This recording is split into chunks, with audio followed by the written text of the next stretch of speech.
Троицко-Печорский район находится на юго-востоке Республики Коми, в бассейне Верхней Печоры.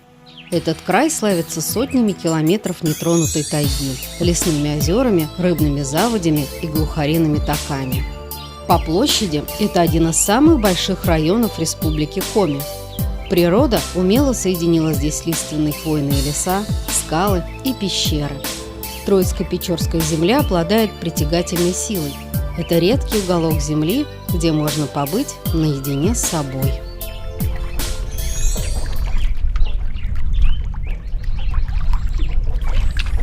Административный центр района – поселок Троицко-Печорск, построенный на левом берегу Печоры. Добраться до Троицко-Печорска просто. Сначала до столицы Республики Коми, города Сыктывкара, затем на поезде, автобусе или автомобиле до районного центра. Дорога от Сыктывкара занимает около 8 часов. Существует легенда, что к XIV-XV веках здесь, на месте, где сливаются Печора и Мылово, был основан Троицкий монастырь – Печорская пустынь. Возможно, от нее и произошло современное название поселка. Сегодняшний Троицко-Печорск – это развитый населенный пункт, живущий в духе со временем, и одновременно средоточие исконных культурных традиций района. В начале июня здесь ежегодно отмечают праздник Троицы, он же считается днем поселка. В этот день троицко-печорцы вспоминают старинные песенные и танцевальные обряды.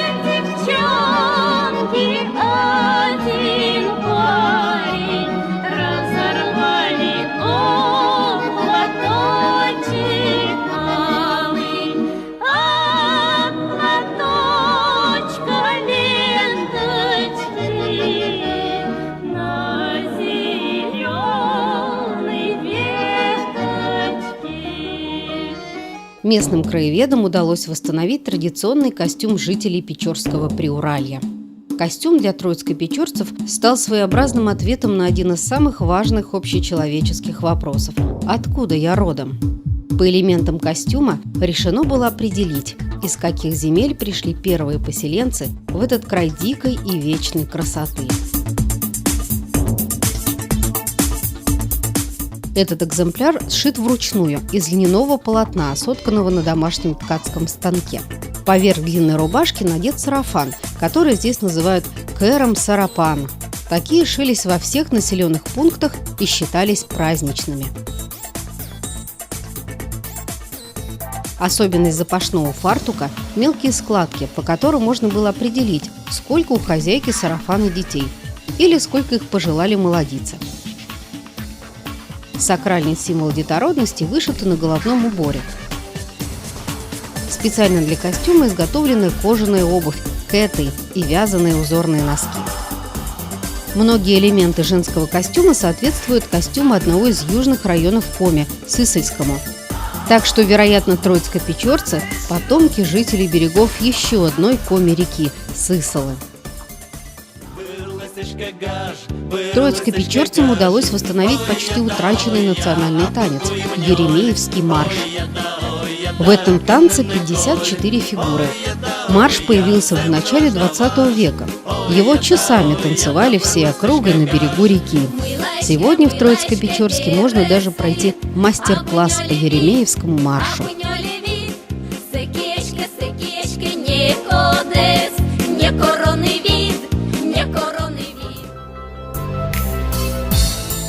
На территории района ученые обнаружили более 100 стоянок первобытного человека. Фрагменты костей мамонтов, многовековые окаменелости и орудия древних людей выставлены в районном краеведческом музее. Этнографическая коллекция музея насчитывает более 1000 предметов, характеризующих культуру коми-народа. Среди них охотничьи нарты, лыжи, которые здесь называют лызи-лямпы, посох койбить. Представленный здесь коми-национальный орнамент до сих пор является предметом серьезных научных исследований и терпеливо восстанавливается этнографами и мастерами народного творчества. Здесь, в Троицко-Печорске, разработаны и свои уникальные сувениры. В сувенирной лавке гостиницы «Печора» продаются глиняные блюда с изображением живого символа района – лося. Лось – царь Троицко-Печорских лесов. Это величавое и доброе животное можно увидеть и на гербе муниципалитета. Продавец сувенирной лавки заверяет, что предметы, плетеные из лозы, прослужат очень долго. Они сделаны из специально выращенной сортовой ивы. Важное место в культуре коми-народа занимают домовые обереги. Здесь их делают в близлежащей деревне Сойва. Эти домоветы изготовлены из особого вида мха, бересты, дерева и конского волоса. Такой подарок напомнит о кристально чистой природе Троицко-Печорского района и, может быть, действительно убережет от неприятностей.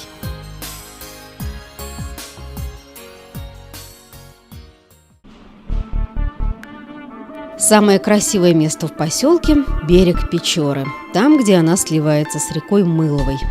Даже здесь, где Печора, можно сказать, начинается, уже чувствуется ее мощь. Кстати, вид на Печору в поселке открывается отовсюду. Еще одна особенность этих мест – разнообразие хвойных лесов. Деревня Кедровка, расположенная вблизи поселка, укрыта роскошными вечно зелеными кронами.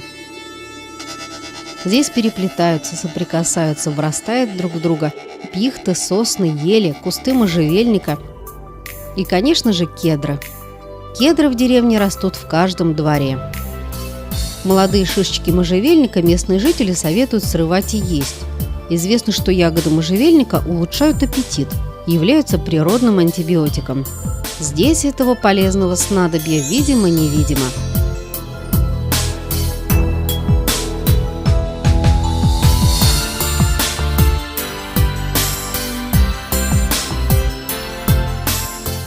Хвойными деревьями окружена и созданная специально для приема туристов комфортабельная база Гамаюн в поселке Белый Бор в 25 километрах от Троицко-Печорска.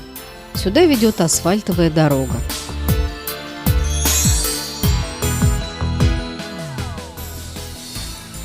На базе есть все условия для комфортного отдыха. Гостей встречает теплый дом в деревенском стиле. Посетителям предоставлена возможность отведать национальные блюда, отдохнуть в уютных спальнях, принять горячий душ, посмотреть телевизор. Рядом с гостиницей построена современная двухэтажная сауна с мини-бассейном, комнатой отдыха, бильярдным столом и караоке-баром.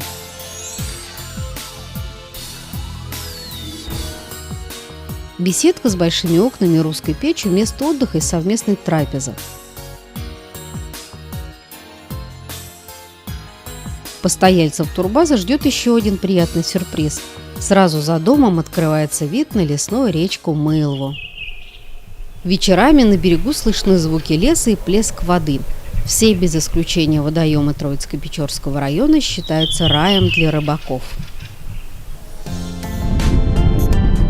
Ближайший туристический маршрут – путешествие к лесному озеру Ват. Этот водоем затерян в глубине соснового леса. Именно поэтому на берегах Вада стоит звенящая тишина. Длина озера более километра. На этом месте когда-то было русло Печоры. Позже своенравная река изменила свое течение, но оставила о себе такое напоминание. Время здесь словно останавливается, поэтому озеро кажется таким заманчивым для любителей уединенного отдыха на природе и особенно для рыбаков. Вад по праву можно назвать рыбацким раем. Уже в начале мая здесь начинается клев, а рыбы такое множество, что выловить окунька может даже ребенок. Дело в том, что Вад – непростой водоем. В нем разводят карпов и форель. Ежемесячно здесь добывают около 500 килограммов форели. На удочку попадаются щука, окунь и ёрш.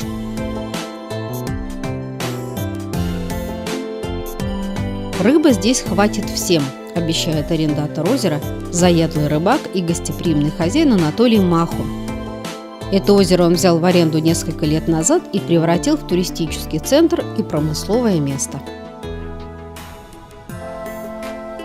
Таких, как я, немало, которые настоящую природу любят. Не ту декоративную, где очень все там чисто, как там показывают на Западе, где уютно. Нет, вот там, где не ступала нога человека. Вот тут вам пройти немножко, да, и все, ты в дебри. Ты уже можешь столкнуться с медведем, можешь с лосем столкнуться. Хотя озеро Ваты считается отдаленным, к нему ведет асфальтовая, а затем грунтовая дорога. На берегу водоема построены бревенчатые гостевые дома. Озеро привлекает не только своими рыбными ресурсами, но и причудами дикой природы. Средняя глубина озера 6 метров. Но по рассказам облюбовавших это место дайверов, на Ваде встречаются впадины до 18 метров. Говорят, здесь видели водных обитателей фантастических размеров. Впрочем, можно считать это местным фольклором. Сюда можно приехать с семьями, жить есть где. Кто хочет ловить, пожалуйста, можно ловить. А сейчас вот появилась форель, карп. Мы иногда сюда привозим речного окуня, чтобы разбавить нашу. В Вад впадает множество родников, поэтому это озеро самоочищающееся. По прозрачности воды Вад не уступает и берегу Турецкому, который здесь действительно кажется ненужным. Даже в мае, несмотря на суровый климат, вода в озере прогревается до плюс 16 градусов. При желании можно купаться. С некоторых пор Вад стал настоящим открытием для любителей подводной рыбалки и просто ныряльщиков. Вода прозрачная, хорошо видно, рыбу хорошо видно. Рыба совсем не пуганая, подпускает очень близко. Окунь практически руками его трогал. Ему любопытно, он такого зверя первый раз, видать, видит. Ему любопытно. Чуть подальше, вот туда отойти, там уже живет карп. Здесь карпа нету, а там очень много карпа. Ну, около 40 штук точно видел. Карп крупный, вот такой примерно. А вот еще одна особенность Вада – плавучие острова. Время от времени эти фрагменты суши прибивают к берегу, и они служат понтонами. Согласитесь, не на каждом озере можно стоять в самом центре водоема или даже сидеть на скамейке. Как объяснил Анатолий Маху, на Ваде произрастает гигантское количество кувшинок. Рано или поздно их корни под водой переплетаются с водорослями и между собой настолько плотно, что отрываются от дна и всплывают на поверхность водной глади. Такой островок толщиной примерно в 1,5 метра рано или поздно прибивает к берегу, и он начинает постепенно обрастать обычной луговой травой. В конце концов, островки становятся такими плотными, что по ним можно безопасно передвигаться. Чтобы они не уплыли, их закрепляют кольями. Для удобства по ним проложены деревянные мостки, так что ходить по озеру можно даже в сандалиях. Еще на островках растут ягоды. Здесь идеальная среда обитания для клюквы и голубики. Анатолий Маху в прямом смысле на озере собирает клюкву каждый год. Клюквы вот здесь полно на островах. Вот еще прошлогодняя клюква. Вот это. На дикоросы не скупятся и окрестности. Сразу за гостевыми домиками начинается белый бор, полный грибов. Вблизи озера растут голубика, брусника, черника и экзотическая ягода морошка. Посещать Вад можно и зимой. Для увлеченных экстремалов здесь подготовили специальный маршрут – 70 километров на снегоходах по заснеженной тайге с ночевкой в теплых избушках у озера. Всем остальным отправиться на Вад можно прямо сейчас.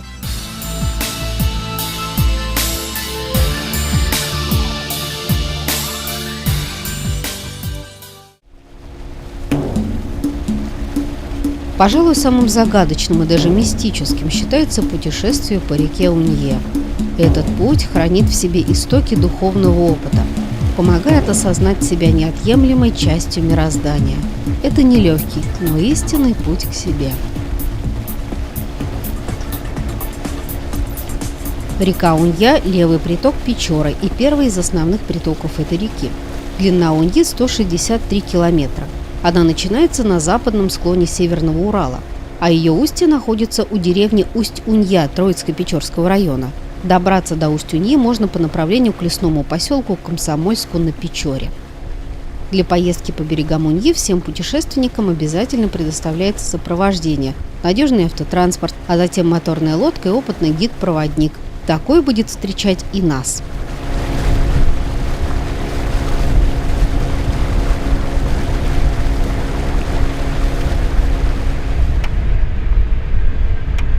Сама дорога к Унье интересна тем, что уже на первых километрах ее пересекают лесные обитатели. Зайцы, перебегающие дорогу, здесь обычное явление. Для водителя они вовсе не забава. От колес автомобиля не должен пострадать ни один длинноухий.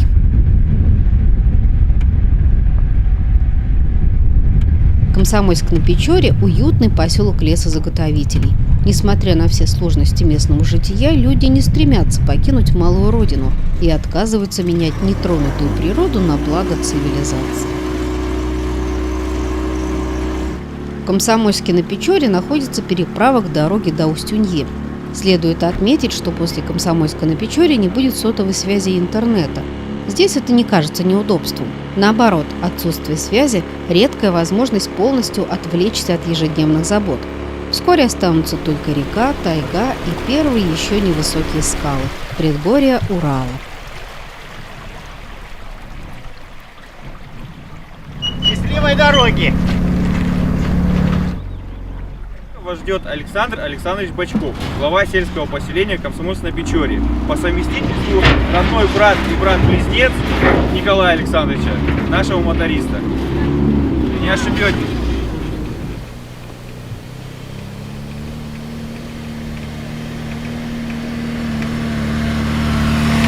От Комсомольска на Печоре до Усть-Уньи 90 километров. Дорога занимает около 2 часов. По пути начинает попадаться более крупная дичь, к примеру, глухари. Их множество в этих лесах.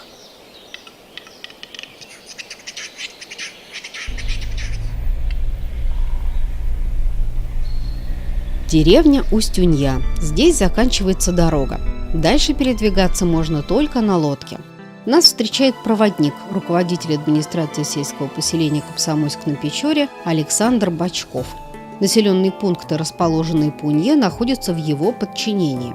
Последние несколько лет он еще и сопровождает группы туристов.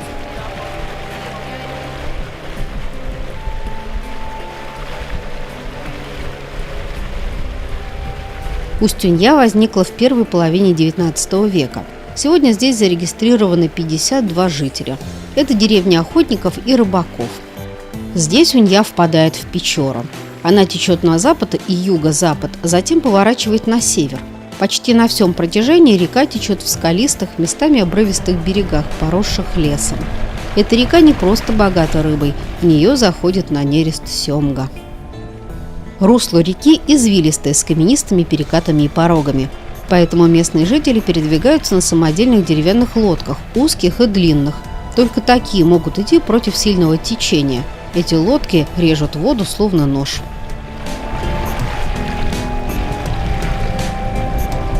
Маршрут ведет на юг, к следующей деревне – Светлый Родник. От Усть-Уньи до нее 20 километров абсолютного безлюдья. В мае над Уньей чувствуется аромат цветущей черемухи. Этим кустарником заросли берега реки, и лодка медленно и степенно погружается в густой и стойкий запах. Берега реки – царство лесных животных. Вездесущие зайцы не пугаются звуков моторной лодки, а вот дикие утки, которые то и дело попадаются на пути, взлетают, едва заслышав мотор.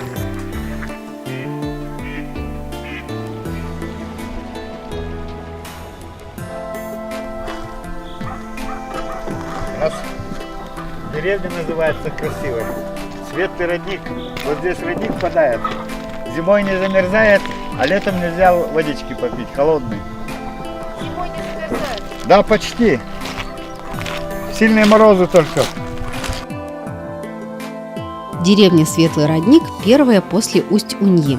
Название деревня получила от протекающего поблизости ручья.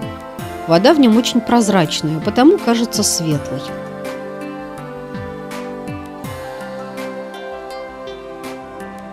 В Светлом Роднике 7 домов и одна семья – 3 человека.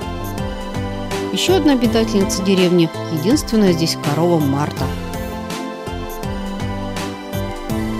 В деревне работает спутниковый таксофон. Дважды в месяц приплывает почтовая лодка. Всем необходимым родниковцы запасаются впрок, а также ведут натуральное хозяйство. Выращивают картошку и овощи. В Унье ловится хариус, щука, плотва, налим и семга. Леса богаты дикоросами и дичью, но охота здесь местными жителями не приветствуется. На лето из города Ухты сюда приезжают супруги Лызловы. У Ивана Ивановича здесь родовой дом. Родник Лызловы покидают только на период сильных морозов. Валентина Ивановна работала учителем в школе, а после того, как переехала в Светлый Родник, неожиданно открыла в себе поэтический талант, занялась рукоделием, а теперь ей еще и захотелось рисовать. Куда ни глянь, кругом шумит тайга, стремятся к небесам ее края. Как к матушке, к Печорским берегам, торопится красавица Унья. Растаял в дымке голубой увал, разлегся вольно, будто великан. Здесь начинается седой Урал, отроги гор видны издалека. Пускай сурова эта красота, и нет экзотики особой в ней, но мы влюбились в север неспроста. Он востократ, другой земли милей. Лызлова уверена, что красоты Уньи очищают душу и раскрывают ее затаенные богатства. Неизвестно, с какими духовными дарами вернешься с Уньи, но обязательно вернешься немного другим, лучше. У Светлого Родника начинаются первые признаки предгорья Урала – известковые скалы. Эти пока безымянные. До настоящих гор от них еще 70 километров.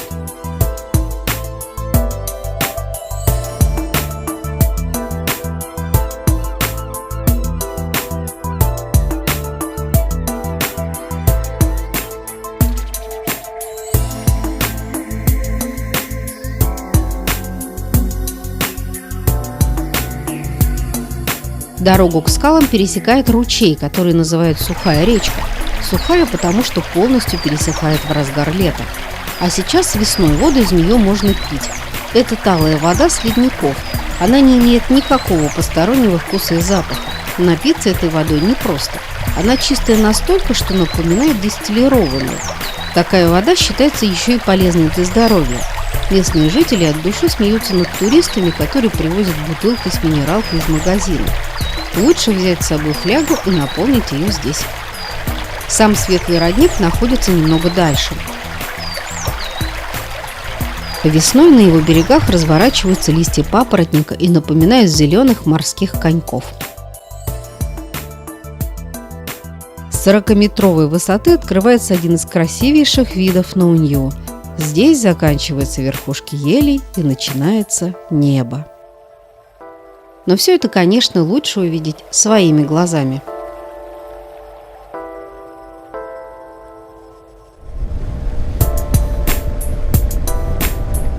Еще 20 километров по реке до следующей деревни Усть-Бердыш. Ну, удачи! Берега на пути к Бердышу становятся все более каменистыми. Но пока ничего не говорит о сюрпризе, который подготовила природа. Он будет дальше. Рядом с Бердышем проходит граница заказника Уньинский. Он имеет статус республиканского и находится под охраной. На территории заказника запрещены все виды вырубок. Заказник площадью в 33 тысячи гектаров внесен в список всемирного наследия природы под общим названием «Девственные леса Коми».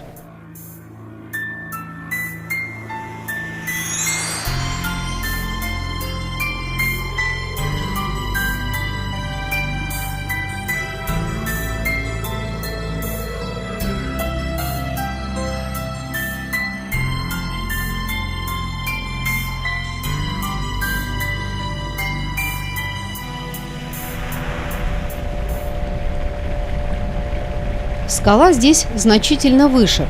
По дороге к вершине встречаются загадочные сооружения – детали бывшего Лукьяновского чугуноплавильного завода.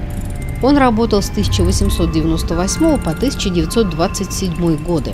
Это было успешное и известное в России предприятие. В 1900-м завод выплавил 896 тонн чугуна. Почти столько же выдавали в то время одновременно 3 других металлургических завода Коми-края. Но дело, начатое Лукьяновым, не пошло. Одной из причин стало бездорожье, сделавшее практически невозможной доставку чугуна. В начале 20 века завод был распродан по деталям, но кое-что осталось. Эта гигантская шестеренка напоминает о размахе предприятия, которое все же проиграло битву с дикой природой.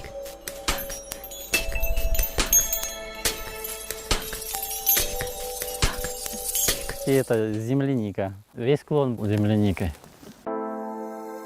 Захватывающий вид на Унью открывается уже на пути к скале. Высота скалы около 80 метров, но ее склон достаточно пологий, и чтобы взобраться по нему, не требуется больших усилий. С вершины скалы природа Троицко-Печорского района предстает во всей красе. Бескрайняя тайга уходит за горизонт, подобно океану, являет всю свою мощь и великолепие. И это уже не просто единение с природой. Кажется, это место соприкосновения с вечностью.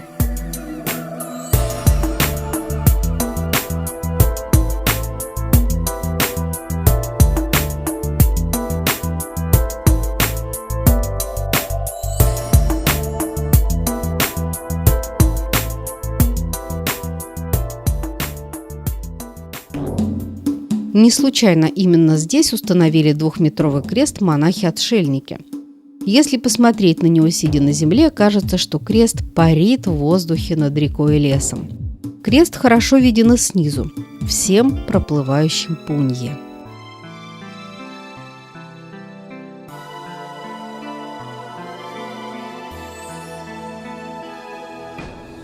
Лесные деревни Коми испокон веков привлекали староверов и отшельников. Случайным людям добраться сюда непросто, да и незачем. Поэтому старая вера здесь долго держалась и в русской, и в коми-среде. Отдаленность и труднодоступность селений по Верхней Печоре предохраняла местных старообрядцев от преследований церкви. И до сих пор природа здесь дарит верующим полное религиозное уединение. 6 лет назад в Бёрдыше обосновались скит-монахи, представляющие русскую православную зарубежную церковь. Отец Виталий в прошлой мирской жизни дальнобойщик. И, несмотря на добровольное отшельничество, общительный и дружелюбный. Ну ладно. Монахам вообще надо посмиренней, поменьше в камере. А вы откуда такие все? Мы молодые. Сыктывкара. Откуда? Сыктывкара. Сыктывкара? Ясно. У нас сейчас с Москвы гости тут. Заходить в скит женщинам он запрещает, но не возражает против духовных бесед на улице.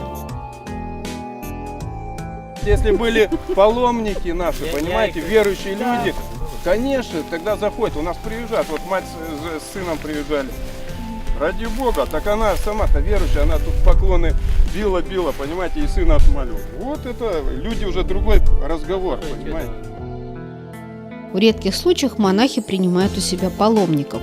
Хотя неподготовленные люди надолго в скиту не задерживаются. В крохотной избушке отшельников нет даже электричества. В Бёрдыше 7 жителей и 1 улица – Луговая. Бёрдышцы приспособились к жизни в глухой тайге и проявляют в этом немалую долю оригинальности. Например, ездят по траве на снегоходах.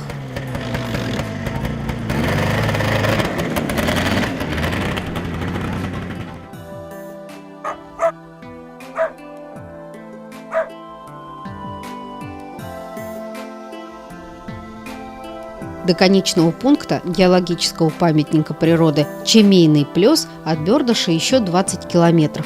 Там туристов ожидают гостевые дома, баня, ночлег, рыбалка и экскурсии по пещерам.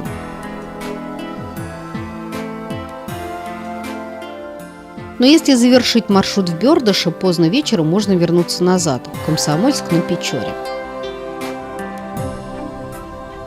Через него пролегает еще один маршрут – Печоры-Лычский заповедник. Можно отправиться сразу туда.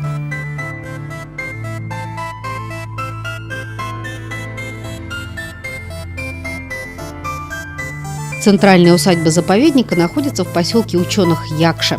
До него от районного центра 126 километров по грунтовой дороге.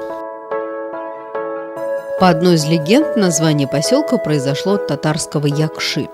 В нехоженную тайгу Парму со стороны нынешнего Пермского края пришли татары. Она понравилась им вековыми пихтами и лиственницами, хрустальной прозрачностью вод Печоры и таинственной тишиной. Один из незваных гостей не сдержал чувств и воскликнул «Якши», что означает «хорошо».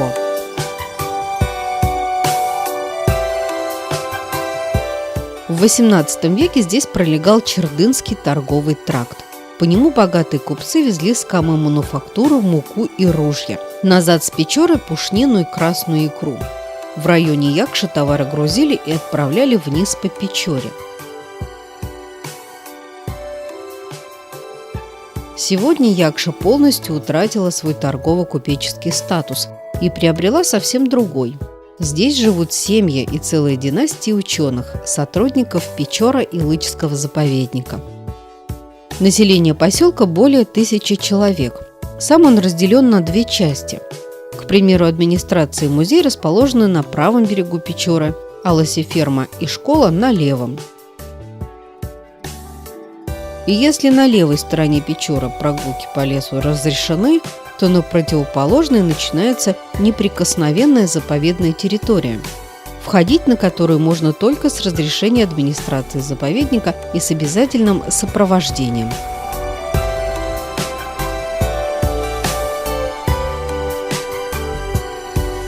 На территории заповедника расположены геологические памятники, а также девственные леса, объекты всемирного природного наследия. Для приема туристов в центральной усадьбе заповедника построен визит-центр в деревенском стиле с баней, верандой и кухней, с душем и горячей водой. Мини-гостиница может принимать одновременно до 20 человек.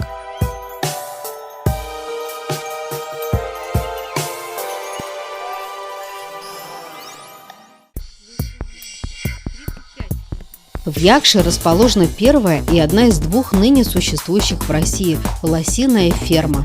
Она была основана как опытная в 1949 году. Тогда главной целью организации лосефермы стало домашнивание лося. Долгое время считалось, что лось непригоден для работы в упряжке и под седлом, поскольку совершенно не похож на лошадь. Однако специалистам лосефермы удалось доказать, что лось – идеальное вьючное и верховое животное для походов по тайге. В этой среде его организм совершенствовался тысячелетиями, поэтому путь, который не под силу лошади, легко преодолеет такой длинноногий красавец. Сегодня на лосеферме не проводятся научные исследования, так как биология лося полностью изучена. Ферма стала одним из главных туристских объектов заповедника. Круглый год посмотреть на лосей приезжают посетители всех возрастов из России и зарубежья. Сейчас на ферме 20 лосей. 8 из них родились в апреле-мае этого года. Малыши и подростки. Взрослые дети живут в разных загонах. Здесь обитают лосихи. Самая норовистая и гордая в стае – Вика. Свое имя она получила потому, что в самом начале своей жизни сумела победить смерть. Ее историю до сих пор вспоминает методист лосефермы Андрей Сацук. Однажды ученые нашли в тайге раненую лосиху, на нее напали медведи. Ее лосенок лежал, тихонечко лежал, он специально такой маскировочного цвета, почти хаки. Они когда лежат на плоскости, вот так иногда часами будешь ходить, не найдешь. Если лосиха бросила, то лосенка не видать. Он специально, так как цыпленок табака, так вот весь распластается и лежит, одни ушки только так. И когда мы в конце концов пестунов-то отстреляли, дым рассеялся, этот пороховой огарь, медведи разбежались и поднимается. Лосиху спасти так и не удалось, а Вику люди забрали на ферму.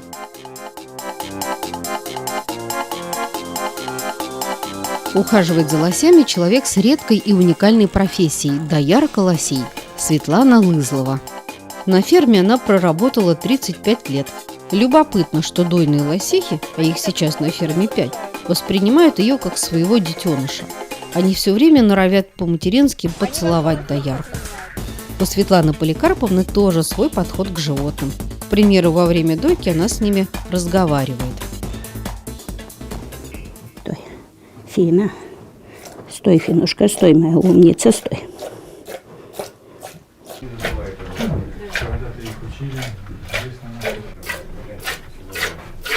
Одна лосиха дает 5 литров молока в сутки. Этот продукт считается деликатесным и лечебным. Лосиное молоко густое, как сливки, 9-13% жирности. Это намного больше, чем в коровьем или козьем. Это вот лосиное молоко. Сейчас надоили. От 5 лосих. Доказано, лосиное молоко лечит кишечно-желудочные заболевания, укрепляет иммунитет и выводит радиоактивные вещества. Туристам на ферме предоставляется редкая возможность попробовать этот продукт. Вкус у него непривычный, с легкой кислинкой. Ощущается привкус хвои и древесной коры. Лосих действительно кормят осиновой корой. Считается, что она способствует образованию молока. Сейчас начнется кормление лосят. Большинство туристов готовы преодолеть нелегкий путь до Якши только для того, чтобы посмотреть на эту процедуру. Лосята очень голодные и прямо-таки набрасываются на еду. Пожалуй, это единственный момент, когда их можно спокойно погладить. Все остальное время лосята ни на секунду не остаются без движения. Чтобы приласкать лосенка, его нужно сначала догнать. Еще сложнее сделать удачный фотоснимок. Эти подвижные животные даже не собираются позировать перед камерой. Подманить лосенка можно веткой рябины.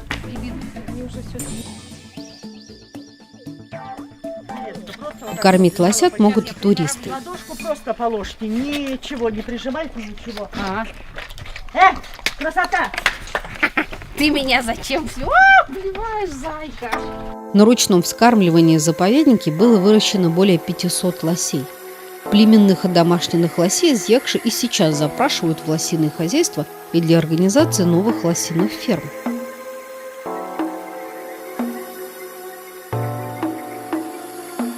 Узнать историю создания лосифермы и всю жизнь лосей во всех подробностях можно в музее на противоположном берегу Печоры. Музей природы Печоро-Илычского заповедника – это одновременно научно-образовательное, культурное и просветительское учреждение. Музей открылся в 1973 году. С тех пор в его экспозициях нашли отражение почти все виды позвоночных, населяющих территорию района.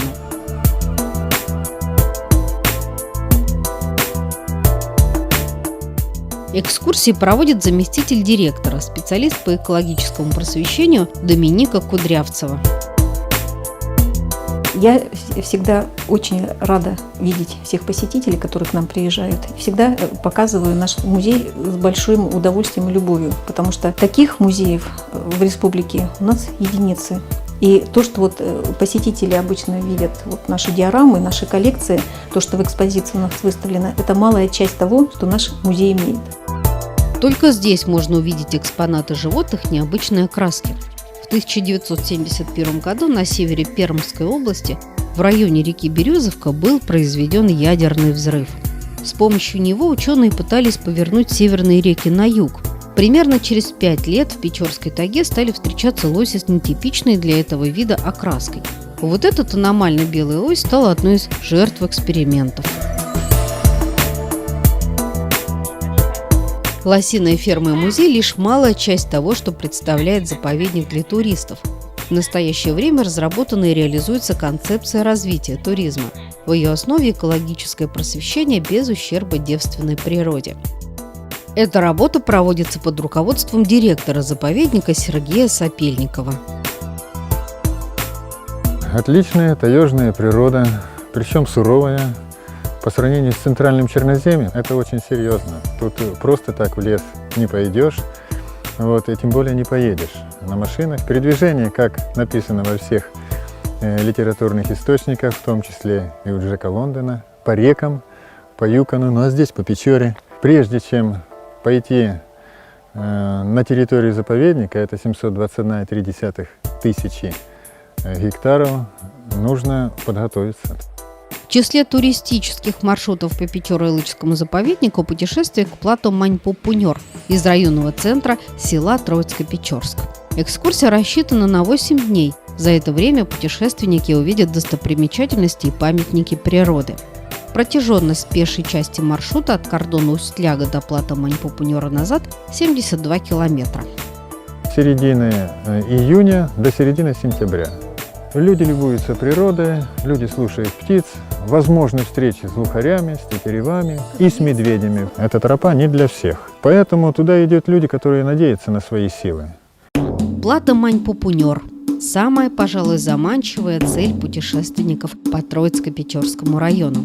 И не только потому, что к мансийским болванам ведет дальняя дорога по нетронутым и заповедным местам, но и потому, что столбы выветривания связаны с легендами и чудесами. Мань-Пупунёр на языке манси означает «малая гора идолов». Так нарекли плато оленеводы Вагулы. Охотники коми именуют его Ичит-Болванаис – «малые болваны». Это 7 столбов высотой от 22 до 50 метров. Со станцами связано множество легенд. Есть своя и у жителей Припечорья. В старину злой шаман пытался силой взять в жены дочь своего соседа. Молодая красавица отказала старому и уродливому жениху. Тогда шаман решил похитить девушку, но она с 6 своими братьями бежала и скрылась в горах. Мужчины спрятали свою сестру под скалой, а сами вступили в неравную схватку с шаманом. Сестра в это время молилась языческим богам и просила их о чудесном спасении от шамана. Боги услышали молитву и превратили девушку и ее братьев в камень. Геологи считают, что в происхождении болванов нет ничего мистического. Останцы порождения воды, мороза, ветра и тающих ледников и сплошным панцирем покрывавших Урал в древности. Но разве кто-то в это поверит?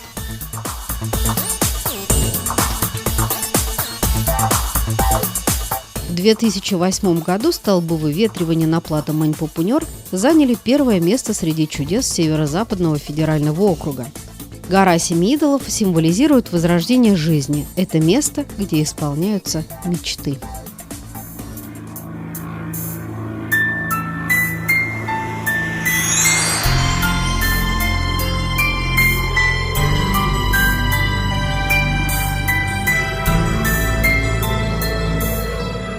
Все эти богатства Троицко-Печорского района открыты и доступны для путешественников. Каждый, кто хотя бы раз побывал в этом крае, всегда желал вернуться сюда снова.